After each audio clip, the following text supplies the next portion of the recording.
బిడ్డల కోసం పరిగెత్తిందంటే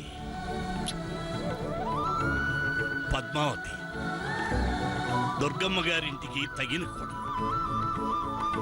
తప్పకుండా సత్యం, నీ కూతురు ఇక్కడ తప్పకుండా సుఖపడుతుందిరా.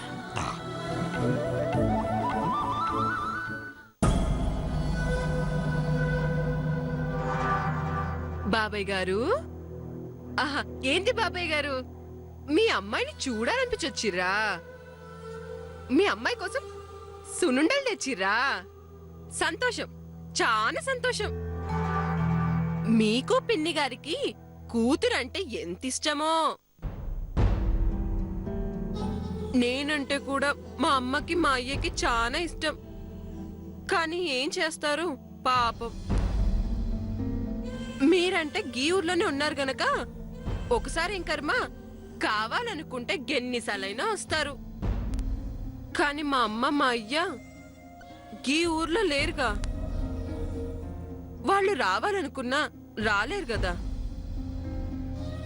ఏంటొదినా, ఏంటి మావయ్య గారిని అలా అంటావు? ఆయన కూతురు ఆయన ఇష్టం. అప్పుడప్పుడు కాకపోతే రోజు వస్తారు, రోజు కాకపోతే గంటకోసారి వస్తారు. అలా కూడా ఉండలేకపోతే ఇక్కడే ఉంటారు. వాళ్ళకి తిండి లేదనే బాధ కూడా ఉండదు, బట్ట లేదనే కొదవ కూడా ఉండదు. నీ వాళ్ళంటే వాళ్ళకి ఏ లోటు లేదు కాబట్టి వాళ్ళిక్కడికి రారు. కాని పాపం మావయ్య గారికి ఏమీ లేదు కదా.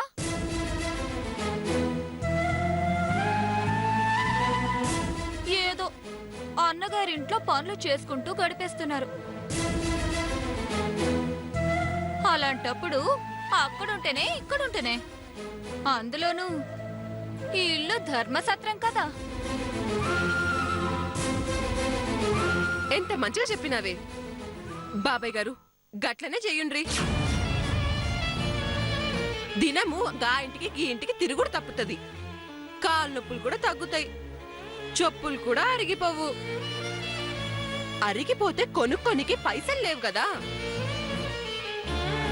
ఛ, ఇక్కడుంటే చెప్పులకేం లోటుదినా? నీ అత్తమ్మ ఈయన కూతురికి రోజు కిరీటం పెడుతుందిగా. ఈయన చెప్పులు కొనాలా ఏంటి? బంగారు చెప్పులు చేయించదు? అంతేనా మావి గారు? గా పని చెయ్యండ్రి, పోయి పిన్ని గారిని కూడా తీసుకురండ్రి. ఎంచక్క ధర్మసత్రంలో కూసొని కూతుర్ని చూసుకుంటూ కాలం గడిపేయొచ్చు. పోయిరండ్రి.